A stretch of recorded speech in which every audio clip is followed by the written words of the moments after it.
Assalamualaikum warahmatullahi wabarakatuh. Bagaimana kabarnya hari ini anak soleh dan solehah? Alhamdulillah, luar biasa, Allahu Akbar. Pada kesempatan kali ini, siapa yang tahu kita akan belajar apa? Betul sekali, kita hari ini akan belajar teks tanggapan. Apa sih teks tanggapan itu? Kita simak baik-baik ya penjelasannya. Ayo belajar teks tanggapan, simak baik-baik ya anak soleh dan solehah. Oke, hari ini kita akan belajar tentang mengidentifikasikan informasi berupa kritik, sanggahan, atau pujian dari teks tanggapan. Lingkungan hidup, kondisi sosial, dan atau keragaman budaya dan lain-lain yang didengar dan atau dibaca. Kemudian, menyimpulkan isi teks tanggapan berupa kritik, sanggahan, atau pujian, mengenali lingkungan hidup, kondisi sosial, dan atau keragaman budaya yang didengar dan dibaca. Pengertian teks tanggapan. Apa itu teks tanggapan? Ayo, siapa yang tahu? Betul sekali, teks tanggapan adalah pendapat atau reaksi seseorang setelah melihat, mendengar, atau merasakan sesuatu dengan sebenarnya dan sedetail mungkin. Ya, itu yang namanya teks tanggapan. Berdasarkan penjelasan, teks tanggapan merupakan jenis teks yang digunakan untuk meringkas, menganalisis, dan menanggapi teks karya seni atau pertunjukan. Teks ini dapat berupa respon pribadi atau review. Di dalam teks tanggapan terdapat penilaian berupa kritik dan pujian. Adapun fungsi teks tanggapan, yang pertama yaitu menanggapi sesuatu hal dapat berupa atau berisi kritik maupun pujian. Kritik adalah pendapat yang berupa tanggapan yang terkadang disertai dengan alasan atau pertimbangan baik buruknya terhadap sesuatu hal. Adapun pujian adalah pernyataan yang memuji sesuatu hal, berarti yang baik-baik saja. Yang kedua adalah teks tanggapan memiliki fungsi untuk memperbaiki sesuatu yang sudah ada dalam kehidupan. Ciri-ciri teks tanggapan. Yang pertama, tanggapan yang akan disampaikan dalam sebuah bacaan akan berhubungan dengan kejadian maupun fenomena yang sedang terjadi di lingkungan sekitarnya. Yang kedua, tanggapan yang diberikan oleh penulis berisi tentang fakta ataupun alasan yang tujuannya agar untuk memberikan penguatan pada pendapat yang disampaikan. Yang ketiga, perbedaan teks tanggapan kritis dengan teks jenis lainnya adalah dilihat dari peristiwa ataupun kejadian yang akan disampaikan yang didasarkan pula pada data ataupun fakta yang ada. Oke, yang berikutnya adalah menyimpulkan isi teks tanggapan. Bagaimana caranya? Yang pertama yaitu membaca paragraf. Nah, kalian harus membaca paragraf tersebut dengan teliti dan cermat. Kemudian, menentukan kalimat utama atau pokok pembicaraan setiap paragrafnya. Kemudian, membuat simpulan. Hal yang harus kalian perhatikan ketika menyimpulkan yaitu simpulan merupakan hasil analisis dari paragraf yang sudah dibaca. Kemudian simpulan harus menggambarkan isi dari paragraf. Kemudian simpulan hanya berisi hal-hal yang terdapat dalam paragraf. Contoh teks tanggapan kritis.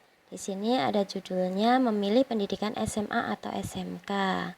Oke, bagi kamu yang telah selesai menempuh pendidikan di SMP, tentu akan banyak sekali mengalami kebingungan dalam dua pilihan, antara SMA atau SMK. Setiap pilihan akan mengandung berbagai konsekuensi tertentu pada masa depan. Yang menentukan pilihan antara SMA atau SMK tentu harus akan berdasarkan pada beberapa pertimbangan. Memilih lanjut di SMA yang akan memudahkan kita dalam memasuki duduk di perguruan tinggi. Tentu saja sesuai dengan bidang yang kita pilih pada waktu di SMA. Yang contohnya, ketika SMA kita di jurusan IPA, maka pilihan di perguruan tinggi yang akan berkaitan dengan ilmu IPA. Begitu pula dengan jurusan IPS ataupun bahasa.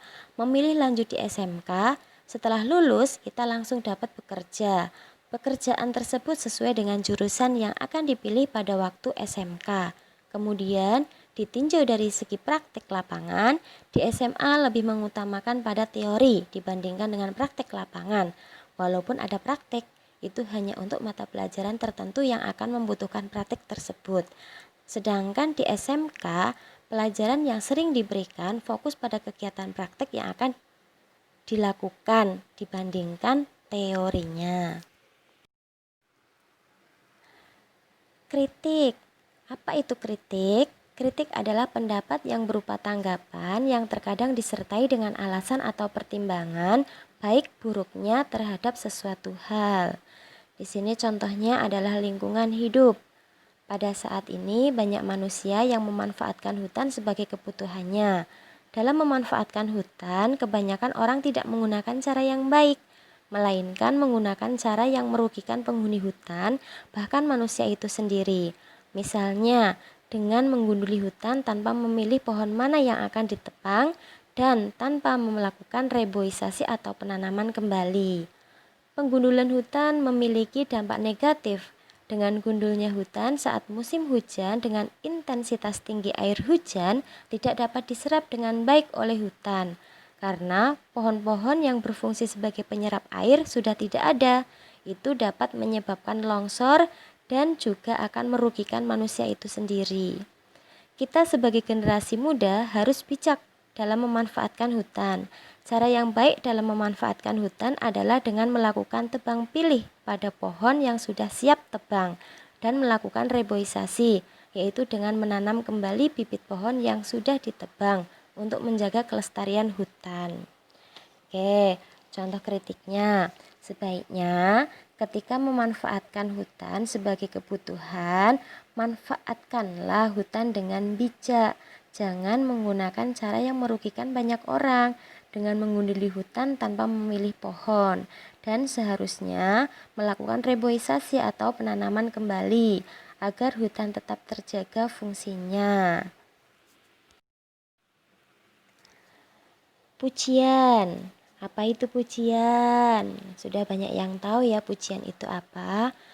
Adapun pujian adalah pernyataan yang memuji sesuatu hal, berarti memuji sesuatu hal yang baik-baik. Contohnya, karena tanaman pohon di sekolahku sudah besar dan tinggi, kami selaku siswa merasa nyaman saat di bawah pohon tersebut. Perawatan yang diberikan untuk tanaman-tanaman di sekolah sudah bagus dan sangat terawat. Nah, itu adalah pujian. Contoh pujian lain dalam bacaan yang tadi, cara yang baik dalam memanfaatkan hutan, melakukan tebang pilih pada pohon yang siap ditebang. Wah, ide yang bagus agar tidak merusak hutan tersebut.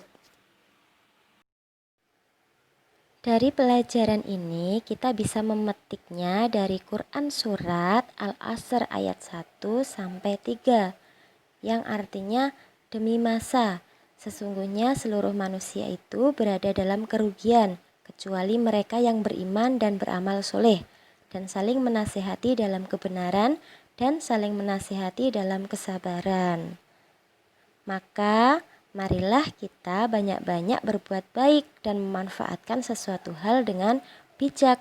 Jangan sampai kita dalam kerugian. Oke, selanjutnya kita masuk ke tugas ya.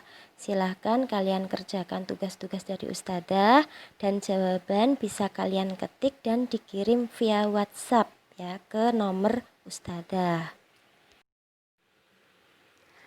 Alhamdulillah, terima kasih. Untuk pembelajaran hari ini, Ustadzah cukupkan ya. Apabila ada kata-kata yang kurang berkenan, Ustadzah mohon maaf. Wassalamualaikum warahmatullahi wabarakatuh.